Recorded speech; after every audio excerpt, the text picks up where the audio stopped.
Dando continuidade a esta cerimônia de abertura do Fórum da Liberdade, anunciamos o nosso homenageado com o Prêmio Liberdade de Imprensa 2014, jornalista Julio Saguier. Convidamos o vice-presidente do IEE, Eduardo Sampaio, para fazer a entrega do prêmio ao jornalista Julio Saguier.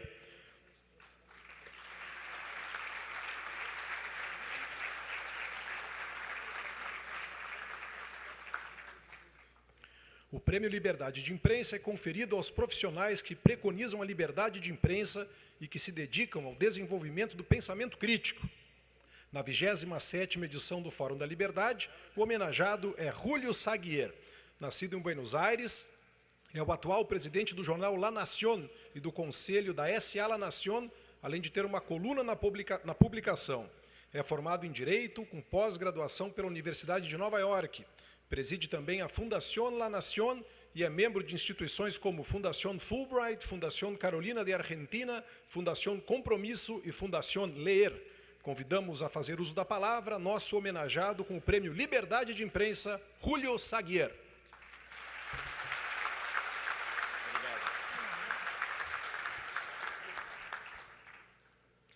Autoridades, estimados anfitriones, colegas y amigos de la libertad, muy buenas noches. Es una alegría para mí estar aquí por segundo año consecutivo, en un ámbito que defiende y promueve un valor tan esencial para cualquier sociedad como es el de la libertad. Es por eso que agradezco muy especialmente a quienes me han invitado a recibir este importante reconocimiento del Instituto de Estudios Empresariales, una institución cuya permanente defensa de la libertad honra a quienes desde hace 145 años hacemos el diario La Nación. Nos honra sobremanera también saber que los últimos en recibir este reconocimiento fueron el exministro del Supremo Tribunal Federal de Brasil, Carlos Aires Brito, jurista tan comprometido con los valores de la justicia, la libertad y la democracia, y el año anterior fue Nelson Sirotsky, incansable defensor de la libertad de prensa. Deseo agradecer profundamente esta distinción que renueva tanto la convicción y el compromiso de nuestra sociedad editora como el mío personal, no bajar jamás los brazos cada vez que haya que defender la libertad. Comparto este reconocimiento con aquellos a quienes hoy represento. Son ellos también quienes día tras día, en el cotidiano acto de informar, velan por la permanente búsqueda de la verdad y han hecho del diario La Nación una prestigiosa tribuna de opinión con casi un siglo y medio de trayectoria. El año último, en este mismo espacio, abría mi exposición con una metáfora de ranas hervidas sobre la cual me gustaría insistir.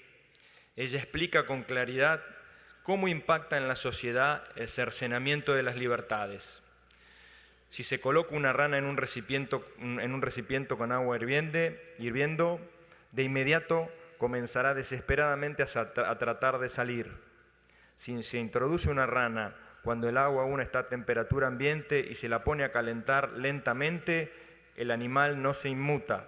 El agua se calienta muy despacio, la rana no percibe el cambio ni el peligro, hasta que el agua alcanza el punto de hervor y el animal muere sin siquiera haber intentado salvarse. ¿Por qué sucede esto? Porque el organismo de la rana no está preparado para percibir los cambios graduales que son en este caso una amenaza para su supervivencia. Esto mismo puede ocurrir con nuestra mente, poco entrenada para prestar atención a lo sutil, a lo gradual. Hay un periodo de tiempo muy valioso hasta que el registro del cambio llega a la conciencia. Entonces puede ser muy tarde. Si aún puede recuperarse el terreno perdido, es solo mediante un esfuerzo enorme que a veces es insuficiente. Ni la democracia ni el Estado de Derecho son concebibles sin ese valor fundamental que es la libertad de expresión, pilar de todas las otras libertades que enaltecen la condición humana. Muchas veces corremos el mismo riesgo de las ranas de la metáfora si no aprendemos a mirar el presente como una consecuencia del pasado y el comienzo lento, pero muchas veces inexorable, del futuro. En tiempos en que muchas democracias de nuestra región se ven seriamente amenazadas por una tendencia al hiperpresidencialismo de marcado tinte populista, no está de más recordar que el ejercicio del periodismo independiente está necesariamente asociado a ideales republicanos al abrigo de los cuales dieron a luz en libertad las naciones de América. El populismo consiste en la construcción de poder a cualquier costo, privilegiando siempre el corto sobre el largo plazo. Por ello impulsa el consumo sobre la inversión, la inflación sobre el ahorro, la arbitrariedad sobre las instituciones, la voluntad del que manda sobre la ley, la sumisión de los jueces sobre su independencia y, en última instancia, el silencio de muchos medios que nos dan cuenta de los ataques de la libertad de prensa para evitar que el periodismo denuncie la falta de inversión, la destrucción de la moneda, la demolición de las instituciones, el abandono de la legalidad, el avance del narcotráfico, el enriquecimiento ilícito de los funcionarios, la manipulación de los tribunales y las amenazas a las voces independientes.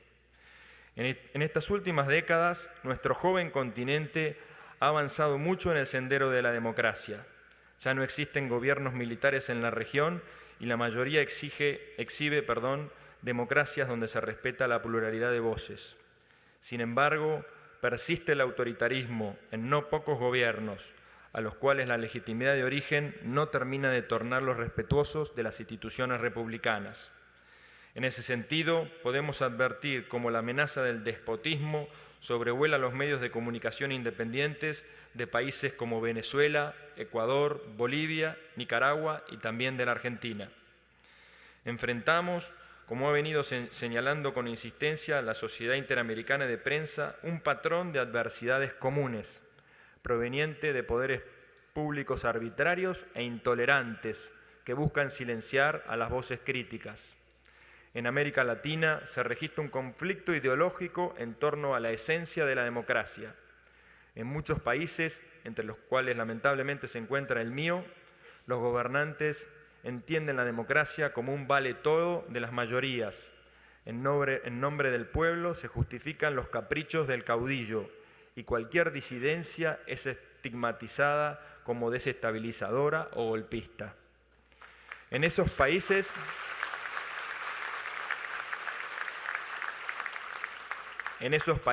se renuncia a una concepción pluralista para la cual no hay sistema democrático donde se respeten los derechos de las minorías, y es imposible el ejercicio de esos derechos sin una prensa libre y una justicia independiente.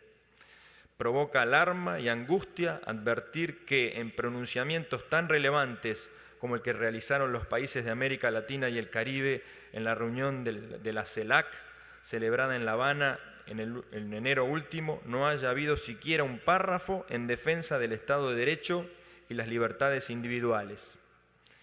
Lamentablemente, asistimos desde hace 10 años a una preocupante muestra de abusos con la que se pretende en la Argentina restringir de manera arbitraria la libertad de prensa, controlar los contenidos informativos, amordazar opiniones contrarias a las del poder político de turno, asfixiar económicamente a las voces críticas y estimular a las obsecuentes con una asignación tan facciosa como arbitraria de la publicidad oficial, disfrazando la realidad mediante un relato que busca acomodarla a los deseos e intereses circunstanciales de gobernantes que no han reparado en límite alguno para acumular poder y luego tratar de perpetuarse en él.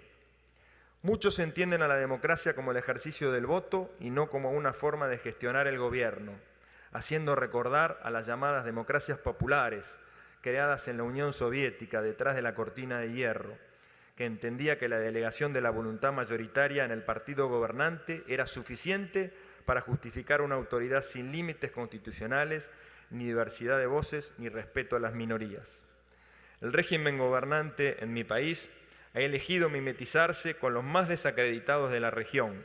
Adopta para ello los mismos criterios y actitudes que violentan el Estado de Derecho. Distintos hechos confirman en Argentina la existencia de un clima de hostigamiento hacia el periodismo independiente como nunca se había visto desde la reapertura democrática en 1983. Año tras año, mi país se ve reflejado en el espejo de la Venezuela chavista, que poco a poco ha ido sustituyendo a la sociedad por el Estado y que exalta un liderazgo personalista y autoritario incompatible con instituciones y principios republicanos que despersonalizan el poder. Quizá pocas cosas, como la relación entre el gobierno y la prensa independiente, asocien hoy con mayor evidencia a ambos países. El chavismo ideó un modus operandi contra el periodismo crítico, conforme a un manual adoptado luego por sus estados seguidores. Distintos ataques sufridos por la prensa en la Argentina en los últimos años permiten percibir indiscutibles similitudes en la Argentina kirchnerista y el régimen de Venezuela inaugurado por Chávez y continuado por Nicolás Maduro. Hace 200 años, un defensor de la libertad, Thomas Jefferson, presidente de los Estados Unidos, sostuvo que si tuviera que optar entre un gobierno sin prensa y una prensa sin gobierno, no dudaría en preferir esto último. Sí. De esa manera, remarcaba que una población bien informada sería capaz de organizarse conforme al sentido común y no, como observaba en la Europa anterior a la Revolución Francesa, a la desinformación popular que permitía todo tipo de abusos de poder. Para los gobiernos populistas siempre ha existido una disputa natural entre la política y los medios de comunicación en función de quién y cómo se fija la agenda pública. Esa inquietud oficial derivó en la trastornada idea de que el poder político debía ocupar el lugar del periodismo. Dos de las más importantes condiciones básicas de una democracia republicana son la división de poderes y la libertad de prensa.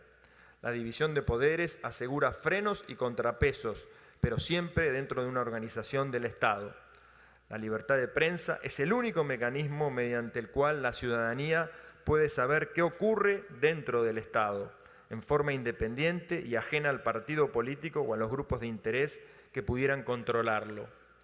Es la forma en que la sociedad civil puede informarse de lo que hacen o dejan de hacer quienes detentan el poder para resolver sus libertades personales, sus ahorros, sus salarios, su posibilidad de viajar o la de educar a sus hijos, sin correr el riesgo de que esa información sea corregida, aumentada o suprimida por la censura oficial.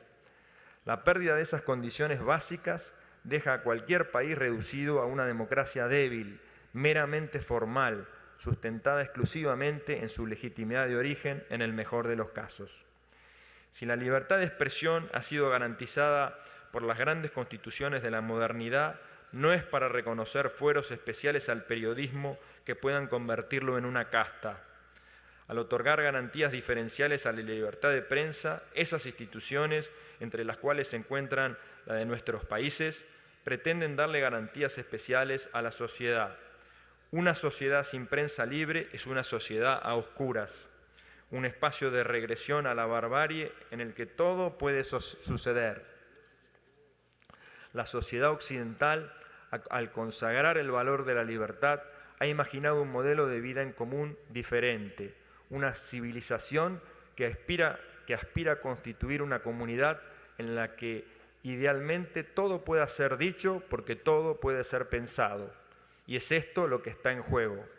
Por cierto, hay ataques que honran y seguramente llegará un día en el cual la historia revele evidentes e inapelables las horas de grandeza transitadas por muchas empresas de prensa argentina que aún con nuestros errores nos resistimos a toda clase de fortísimos atropellos. La distinción que hoy me toca recibir aquí es sin duda un reconocimiento a esa lucha y un aliciente para seguir bregando por una América más democrática, más republicana, donde la búsqueda de la verdad se imponga sobre las concepciones populistas y que han llevado a tantos retrocesos, y donde la libertad, la pluralidad de ideas y la tolerancia triunfen definitivamente sobre toda clase de autoritarismos. Muchísimas gracias.